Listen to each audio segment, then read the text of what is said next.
A very good morning to all of you. Welcome to the bond study. जिस तरीके से मैंने आप लोगों के साथ वादा किया था कि मैं आप लोगों का मैथ का सेशन बहुत जल्दी चालू करवाऊंगा, उसी के साथ मैथ की जो फैकल्टी है वो मैंने बुला ली है और बहुत अच्छे तरीके से अब मैथ का सेशन फॉर AMU एंट्रेंस चालू होने वाला है।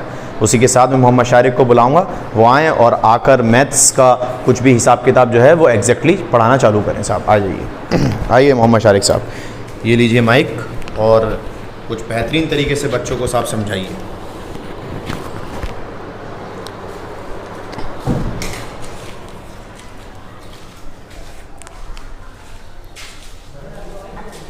हेलो माय डियर स्टूडेंट्स, जैसा कि हम लोग बहुत कुछ डिस्कस कर चुके थे,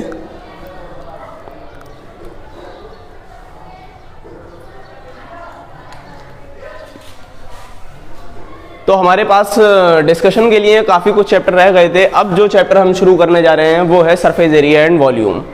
तो बेसिकली सबसे पहले हम आपको ये बता देना चाहते हैं कि ये एक पार्ट है, ज्योमेट्री का पार्ट है। अब ज्योमेट्री क्या होती है? ज्योमेट्री बेसिकली दो चीज़ों से मिलकर बनी है, जियो और मेट्री। जियो के मतलब है अर्थ और मेट्री के मायने हैं मेजरमेंट। तो ज्योमेट्री हो गया अर्थ मेजरमेंट। समझ रहे हैं ना भाई मेरी बात को? ज्योमेट्री का मतलब है अर्थ मेजरमेंट। जमीन की नापने को ज्योमेट्री कहते हैं, जिसमें हमारा एक टॉपिक आता है सरफेस एरिया एंड वॉल्यूम। तो सबसे पहले मैं आपको बता दूं, सरफेस एरिया एंड वॉल्यूम को दो हिस्सों में बांटा गया है, 2D और 3D। 2D यानी 2 डायमेंशनल, जिसमें 2 डायमेंशन हो। 2 डायमेंशन होने का मतलब ये है कि लेंथ और ब्रेथ, ये हो गया 2D फिगर। और अगर हम बात करें 3D फिगर की, तो उसमें 3 डायमेंशन होंगी, यानी कि लेंथ, ब्रेथ और हाइट। तो सरफेस एरिया एंड वॉल्यूम में हम 3D फिगर की बात कर रहे हैं, मेंसुरेशन इन 3D पढ़ने हम जा रहे हैं। ठीक है जी। अब सबसे पहले मैं आप लोगों को बताना चाहूंगा कि भाई solid, what is solid? Solid क्या होता है? तो देखो मैंने जैसा कि यहाँ लिख रखा है सॉलिड, देखिए आप, the body occupy space are called solid. यानी वो चीजें जो जगह घेरे हैं उन्हें सॉलिड बोलते हैं। वो चीजें जो जगह घेरे हैं वो सॉलिड है। जैसे कि मैं कहूँ ये मार्कर इसने जगह घेर रखी है, इस एनवायरनमेंट में इसने कुछ ना कुछ एरिया कवर कर रखा है, कुछ ना कुछ जगह इसने घेर रखी है, वो इसका वॉल्यूम है। अब ये इसका अपना एक डेफिनेट शेप है। ठीक है जी। और मैं आपको बताऊं और कौन कौन सी सॉलिड शेप होती हैं। जैसे कि हम बात करें क्यूब की, हमारे पास क्यूब होता है। आपने देखा होगा लूडो का दाना वो क्यूब होता है। आपने देखा होगा डस्टर क्या होता है? क्यूबॉइड होता है। तो ये सारी चीजें हमारी सॉलिड शेप होती हैं और ये है 3D। चलो जी, अब हम बात करते हैं वॉल्यूम की। What is volume? जैसा कि मैंने अभी आप लोगों को बताया कि भाई वॉल्यूम क्या होगा, the space occupied by A solid is called volume. जितनी जगह उसने घेर रखी है, जितना स्पेस वो कवर कर रहा है, वो उसका वॉल्यूम है। जैसे कि अगर मैं बात करूं, कोई एक मेरे पास एक बॉटल है, उसमें मैंने कुछ पानी भर रखा है। अब उस बॉटल में जितना पानी होगा वो उसका वॉल्यूम होगा। ठीक है जी। और अगर मैं बात करूं सरफेस एरिया की, तो व्हाट इज सरफेस एरिया? तो सरफेस एरिया होता है कि भाई किसी भी 3D फिगर के सरफेस का जितना एरिया होगा उसको हम सरफेस एरिया बोलेंगे। ठीक है जी।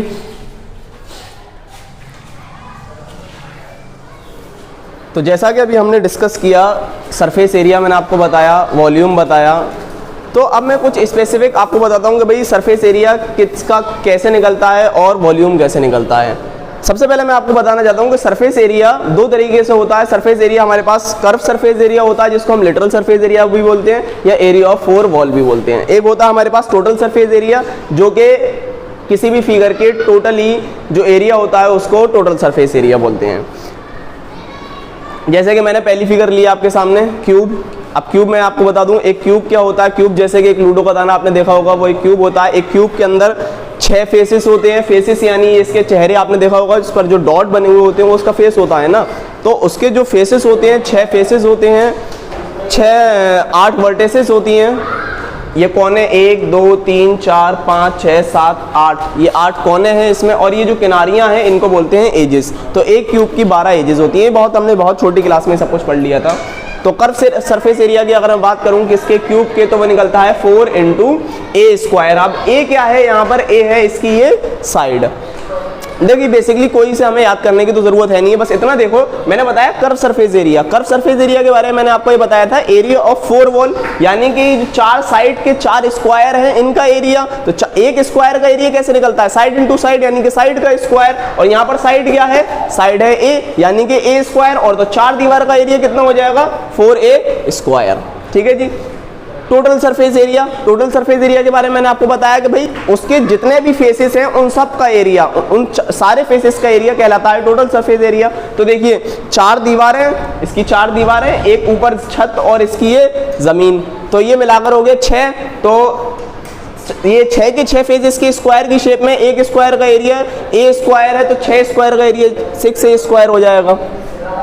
वॉल्यूम, अगर मैं वॉल्यूम की बात करूं तो देखो वॉल्यूम में कुछ नहीं रहता। वॉल्यूम अगर आपको निकालना है किसी भी फिगर का, अगर आपको वॉल्यूम निकालना है तो उसके बेस एरिया को हाइट से मल्टीप्लाई करना है। बेस एरिया को हाइट से मल्टीप्लाई करना है तो उसका वॉल्यूम निकलेगा। अब सुनिए, मैं कहूँ एक क्यूब है, क्यूब का बेस क्या होगा, क्यूब का बेस होगा स्क्वायर, क्यूब का बेस होगा स्क्वायर। अगर स्क्वायर को मैं उसकी हाइट जो कि वो भी उसी के बराबर होगी, जैसे कि मैं आपको दिखाऊं क्यूब का, अगर मैं बेस की बात करूं तो क्यूब का बेस जो होगा वो एक स्क्वायर होगा। स्क्वायर यानी कि ये भी ए और ये भी ए, तो स्क्वायर का एरिया हो गया ए स्क्वायर। अगर मैं इसके बेस को इसकी हाइट से मल्टीप्लाई कर दूं, हाइट यानी कि ये भी इसी के बराबर है, इसको अगर मैं a से और मल्टीप्लाई कर दूं तो क्या आ जाएगा a क्यूब, जो कि इसका वॉल्यूम होता है। तो बेसिकली किसी भी फिगर का वॉल्यूम निकालने के लिए उसके बेस एरिया को हाइट से मल्टीप्लाई करना है। ठीक है जी। अब देखिए आगे बात करूं मैं एक दूसरी फिगर क्यूबॉइड। क्यूबॉइड आपने देखा होगा, जैसे कि कोई एक डस्टर है या कोई ब्रिक है, ईंट है, वो हमारी क्यूबॉइड की शक्ल में होती है। क्यूबॉइड के भी बारे में अगर हम बात करें तो क्यूबॉइड का एक कर्व सरफेस एरिया होगा, यानी कि 4 दीवारों का एरिया होगा, उसका टोटल सरफेस एरिया होगा अपना, और उसका कुछ ना कुछ वॉल्यूम होगा। तो क्यूबॉइड का जो कर्व सरफेस एरिया होता है तो वो होता है 2 bracket l plus b into h. इसको याद कैसे रख सकते हैं हम, ऐसे याद रख सकते हैं 2 ब्रैकेट l प्लस बी, ये हमारे पास पेरीमीटर होता है रेक्टेंगल का। अगर हम इसको हाइट से मल्टीप्लाई कर दें तो ये हो जाएगा हमारे पास कर्व सरफेस एरिया क्यूबॉइड का। और अगर मैं बात करूं टोटल सरफेस एरिया की तो ये होगा 2 bracket l b b h और एच एल। और वॉल्यूम की अगर मैं बात करूं तो वॉल्यूम के बारे में मैंने अभी जैसा आपको बताया था कि भाई बेस एरिया को अगर मैं हाइट से मल्टीप्लाई कर दूं तो वो वॉल्यूम होगा। तो इसका बेस एरिया आपको कैसा दिख रहा है, इसका बेस एरिया रेक्टेंगल, और रेक्टेंगल का एरिया निकलता है l इंटू बी से। अगर रेक्टेंगल के बेस एरिया को मैं हाइट से मल्टीप्लाई कर दूं तो वो हो जाएगा इसका वॉल्यूम। तो l into b into h इसका वॉल्यूम हो जाएगा। ठीक है जी। तो सिलेंडर के बारे में मैं कुछ नहीं बताऊंगा, बस इतना समझ लो जैसे कि ये एक सिलेंडर है, ये एक मार्कर है, मार्कर ही सिलेंडर है। इसका अपना कुछ ना कुछ ऊपर और टॉप से और बॉटम से सर्कुलर होगा, और इसकी कुछ ना कुछ अपनी हाइट होगी, जैसा कि आप लोग यहाँ पर देख रहे हैं। ये इसका डायमीटर है और ये इसकी हाइट है। इसका अपना कुछ ना कुछ कर्व सरफेस एरिया है। कर्व सरफेस एरिया इसका निकलता है 2 पाई आर एच से। इसके लिए समझाने के लिए मैं आपको, देखिए बेसिकली सुनिए मेरी बात, ये एक सिलेंडर है, मैं बात कर रहा हूँ कर्व सरफेस एरिया की। तो कर्व सरफेस एरिया मतलब इसकी 4 दीवारों का एरिया। अगर मैं इसको बीच से काट दूं, इसको मैं ट्रिम कर दूं, अगर मैं यहाँ से इसको ट्रिम कर दूं और खोल दूं, जब मैं इसको खोलूंगा तो ये क्या दिखेगा आपको, बिल्कुल ये दिखेगा आपको एक रेक्टेंगल दिखेगा आपको। जो ये इसका सर्कुलर पार्ट ऊपर से दिख रहा है, जब मैं इसको खोल दूंगा तो ये क्या बनेगा, ये उस रेक्टेंगल की क्या बन जाएगी, बन जाएगी उस रेक्टेंगल की लेंथ, बिल्कुल सही। और ये जो हाइट है वो बन जाएगी इसका ब्रेथ। तो रेक्टेंगल का एरिया कैसे निकालते हैं आप लोग, L इंटू बी। रेक्टेंगल का एरिया कैसे निकालते हैं हम लोग, हम निकालते हैं L इंटू बी रेक्टेंगल का एरिया। अभी बताओ इसका जो ये सरकमफ्रेंस है ये क्या बन जाएगा, ये बन जाएगा लेंथ। तो लेंथ हमारा हो गया सरकमफ्रेंस, वो निकालते हैं हम 2 पाई आर से, और ब्रेथ जो है वो इसकी बन जाएगी हाइट। तो इसी तरीके से ये बन जाता है 2 पाई आर एच। तो हमें इसे रटने की जरूरत बिल्कुल नहीं है कि भाई हम इसको बैठ के किताब लेकर बैठ के याद कर रहे हैं 2 पाई आर एच 2 पाई आर एच, इसको हमें करने की जरूरत नहीं है। हम अपनी समझ से समझ सकते हैं कि भाई 2 पाई आर एच ये कैसे हो रहा है। तो देखो ये था किसका, सिलेंडर का कर्व सरफेस एरिया। और अगर टोटल सरफेस एरिया की बात करूं तो देखो 2 पाई आर एच ही इसकी 4 दीवारों का एरिया है। अगर इसमें मैं जोड़ दूं, एक सर्किल ऊपर है और एक सर्किल नीचे है, तो 2 सर्किल का एरिया हो गया 2 पाई आर स्क्वायर। यहाँ से 2 पाई कॉमन ले लो, 2 पाई आर कॉमन ले लो, तो ब्रैकेट में बचेगा h प्लस आर। तो देखिए 2 पाई आर एच प्लस आर। ठीक है जी, ये हो गया इसका टोटल सरफेस एरिया। अच्छा, अब बात करते हैं वॉल्यूम की। तो वॉल्यूम के बारे में मैंने अभी जस्ट आपको बताया कि भाई बेस एरिया को किससे मल्टीप्लाई करना है, हाइट से मल्टीप्लाई करना है। इसका बेस एरिया कैसा दिख रहा है आपको, इसका बेस एरिया है सर्कुलर, इसका बेस एरिया सर्कुलर है और सर्किल का एरिया कैसे निकलता है, पाई आर स्क्वायर, और इसकी हाइट हमें जैसे दिख रही है एच है, तो देखिए पाई आर स्क्वायर एच, ये इसका बेस एरिया है, ये इसका बेस एरिया है। बेस एरिया को जब मैंने हाइट से मल्टीप्लाई कर दिया तो ये आ गया इसका वॉल्यूम। चलिए, तो ये सारी बात थी किसकी, सिलेंडर की। और अगर बात करूं मैं अगली फिगर कोन की, तो कोन के बारे में बता दूं आपको।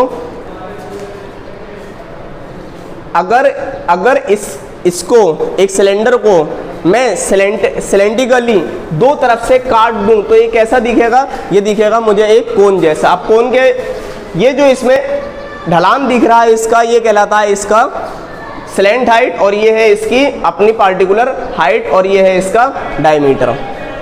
चलिए, अब बात करते हैं इसके कर्व सरफेस एरिया की। तो कर्व सरफेस एरिया निकलता है इसका पाई आर एल से, और टोटल सरफेस एरिया निकलता है pi R bracket L plus R. ये कैसे आ रहा है, ये ऐसे आ रहा है कुछ, देखिए पाई आर एल, ये तो इसका कर्व सरफेस एरिया हो गया। अगर मैं इसमें जोड़ दूं ये इसका बेस एरिया जो कि सर्कुलर है, यहाँ से पाई आर कॉमन ले लिया तो क्या बचेगा, एल प्लस आर। तो ये हो गया पाई आर एल प्लस आर।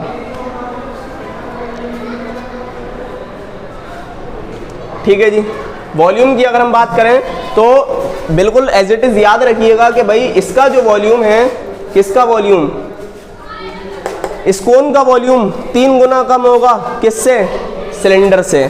किससे, सिलेंडर से 3 गुना कम होगा। यानी कि अगर मैं as it is same height का, सेम रेडियस का एक सिलेंडर लेता हूं और एक कोन लेता हूं, जब मैं उसको उसमें डिप करूंगा, डुबाऊंगा या उसके अंदर रखूंगा, तो आप देखेंगे कि ये इससे कितना रेशियो कवर करेगा, ये इसका 1/3 टाइम्स कवर कर लेगा।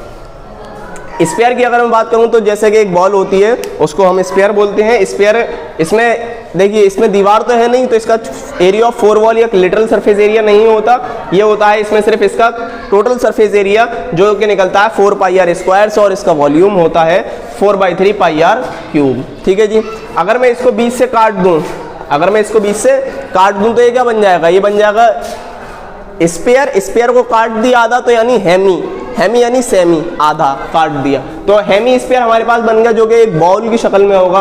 अगर इसके कर्व सरफेस एरिया की बात करूं, हाँ भाई इसका कर्व सरफेस एरिया होगा, इसका कर्व सरफेस एरिया क्या होगा, देखिए इसको अगर मैं आधा काट दूंगा तो ये जितना बचेगा ये 2 पाई आर स्क्वायर होगा, 2 पाई आर स्क्वायर होगा, तो इसका कर्व सरफेस एरिया होगा 2 पाई आर स्क्वायर। और जब टोटल सरफेस एरिया की बात करूंगा तो इसमें जितना इसका नीचे का एरिया है ये एरिया, और प्लस जो ऊपर इसमें सर्किल बना हुआ है इस सर्किल का भी एरिया इंक्लूड होगा, तो ये हो जाएगा 3 पाई आर स्क्वायर। और अगर इसके वॉल्यूम की बात करूं तो यहाँ पर 4/3 था, तो ये हो जाएगा 2/3 पाई आर क्यूब। चलिए जी, अब बात करते हैं हम इसमें लास्ट टॉपिक फ्रस्टम। फ्रस्टम क्या होता है, फ्रस्टम एक ग्लास होता है जैसा कि आपने देखा होगा। बेसिकली अगर मैं किसी एक कोन को मैं हॉरिजॉन्टली काट दूं, किसी कोन को हॉरिजॉन्टली अगर मैं काट दूं और इसका टॉप पोर्शन को हटा दूं, तो ये क्या बन जाएगा, ये बन जाएगा एक फ्रस्टम, जो कि तुम्हें यहाँ पर दिखाई दे रहा है। ठीक है जी, अगर किसी कोन को हॉरिजॉन्टली मैं काट दूं तो वो क्या बन जाएगा, वो बन जाएगा फ्रस्टम। तो भाई फ्रस्टम की अगर हम बात करें तो इसकी दो रेडियस है, ये एक रेडियस है R1 और दूसरी रेडियस है R2, और ये इसकी अपनी स्लैंट हाइट है L और इसकी हाइट है H। तो कर्व सरफेस एरिया की अगर हम बात करूं तो इसका कर्व सरफेस एरिया होता है पाई R1 प्लस R2 L, और टोटल सरफेस एरिया होता है इसका पाई R1 plus R2 L plus R1 square plus R2 square. और वॉल्यूम की अगर मैं बात करूं तो होता है 1/3 पाई R1 square plus R2 square R1 R2। तो इन सब फॉर्मूलों का इस्तेमाल कर आगे हम बहुत सारे न्यूमेरिकल्स करने जा रहे हैं। ठीक है, वो मैं आपसे बाद में डिस्कस करूंगा, लेकिन अभी ये सारी चीज़ें आपके दिमाग में होनी चाहिए, एक एक फॉर्मूला होना चाहिए, पूरा चैप्टर ये फॉर्मूला बेस्ड है, सारे फॉर्मूले हमारे दिमाग में होने चाहिए।